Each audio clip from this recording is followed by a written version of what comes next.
Assalamualaikum warahmatullahi wabarakatuh. Perkenalkan, nama saya Arsi dengan NIM 20650059. Di sini saya akan menjelaskan tentang materi perkuliahan mikrokontroler dengan judul mikrokontroler komponen elektronika. Pertama-tama saya mengucapkan kepada dosen pengampu Eri Mukiar Hasiri, Sarjana Komputer Magister Teknik, karena telah memperkenankan saya untuk menjelaskan materi perkuliahan ini. Baiklah, untuk menyingkat waktu, kita mulai saja materinya. Baik, apa itu elektronika? Jadi, elektronika merupakan bagian penting di dalam kehidupan kita. Elektronika adalah ilmu yang mempelajari tentang listrik, arus lemah yang dioperasikan dengan cara mengontrol aliran elektron atau partikel bermuatan listrik dalam suatu alat. Pada umumnya pada sistem digital seperti perangkat Arduino, umumnya perangkat elektronika digital bekerja membutuhkan input tegangan rendah atau 3.3 V atau volt dan 5 volt standarnya dengan maksimal sekitar 6 volt agar komponen digital tidak rusak. Kemudian resistor. Resistor adalah salah satu komponen elektronika yang berfungsi untuk memberikan hambatan terhadap aliran arus listrik. Resistor memberikan hambatan agar komponen yang diberi tegangan tidak dialiri dengan arus yang terlalu besar, serta dapat digunakan sebagai pembagi tegangan. Baik, berikutnya kapasitor. Kapasitor adalah komponen elektrik yang berfungsi untuk menyimpan muatan listrik. Salah satu jenis kapasitor adalah kapasitor keping sejajar. Kapasitor ini terdiri dari dua buah keping metal sejajar yang dipisahkan oleh isolator yang disebut dielektrik. Contohnya ada di samping ini, seperti yang kita lihat ya. Oke, lanjut. Dioda. Dioda adalah device semikonduktor yang mengalirkan arus satu arah saja. Dioda terbuat dari germanium atau silikon yang lebih dikenal dengan dioda Johnstown. Oke, mungkin itu sedikit penjelasan dari dioda. Kemudian LED. LED merupakan komponen yang dapat mengeluarkan emisi cahaya. LED merupakan produk temuan lain setelah dioda. Strukturnya juga sama dengan dioda, tapi belakangan ditemukan bahwa elektron yang menerjang sambungan PN juga melepaskan energi berupa energi panas dan energi cahaya. Kedua, pada saat ini warna-warna cahaya LED yang banyak ada adalah warna merah, kuning, dan hijau. Kemudian pada halaman ini kita akan menjelaskan tentang LED matrix. Apa itu LED matrix?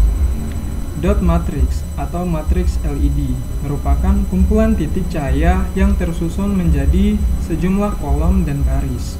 Contoh LED matrix dapat dilihat di gambar berikut ini, di bawah ini. Oke. Pada dasarnya LED adalah display LED yang disusun sedemikian rupa sehingga untuk membuat sebuah karakter dibutuhkan kombinasi tegangan antara pin baris dan kolom. Contoh di bawahnya ini adalah rangkaian LED penyusun LED matrix. Kemudian relay.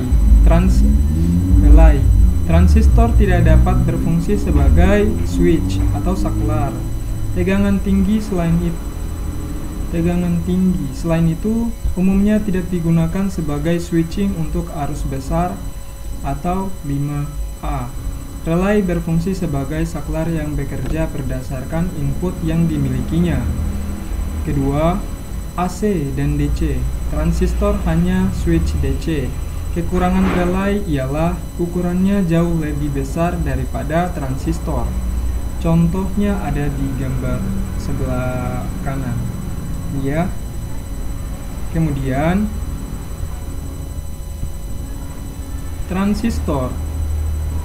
Transistor bipolar biasanya digunakan sebagai saklar elektronik dan penguat pada rangkaian elektronika digital. Transistor memiliki 3 terminal. Transistor biasanya dibuat dari bahan silikon atau germanium ya. 3 kaki yang berlainan membentuk transistor bipolar adalah emitor, basis, dan kolektor. Mereka dapat dikombinasikan menjadi jenis NPN atau PNP yang menjadi satu sebagai 3 kaki transistor. Contohnya, contoh di samping ini adalah berbagai transistor NPN dan PNP. Ya. Rangkaian standar transistor dengan input tegangan V dan cara pemberian tegangan sebagai penguat ditunjukkan pada gambar di bawah ini. Berikutnya LDR. Resistor jenis lainnya adalah LDR, seperti gambar di mana resistensinya berubah seiring dengan perubahan intensitas cahaya yang mengenainya. Dalam keadaan gelap resistensi LDR sekitar 10 ohm dan dalam keadaan terang sebesar 1 ohm atau kurang. LDR terbuat dari bahan semikonduktor seperti kadmium sulfida. Pada poin kedua, LDR digunakan untuk mengubah energi cahaya menjadi energi listrik. Saklar cahaya otomatis dan alarm pencuri adalah beberapa contoh alat yang menggunakan LDR. Akan tetapi, karena responsnya terhadap cahaya cukup lambat, LDR tidak digunakan pada situasi di mana intensitas cahaya berubah secara drastis. Kemudian poin ketiga, sensor cahaya berfungsi untuk mendeteksi cahaya yang ada di sekitar kita.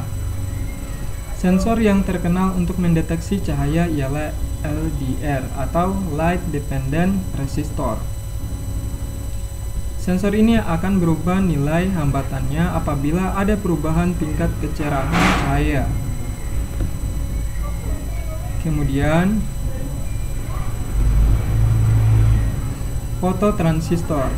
Komponen ini sering digunakan untuk sensor garis pada robot pengikut garis atau line follower. Perhatikan karakteristik spektrum cahaya sebagai berikut. Ini ya. Kemudian infrared memiliki sifat yang sama dengan transistor, yaitu menghasilkan kondisi cut off dan saturasi.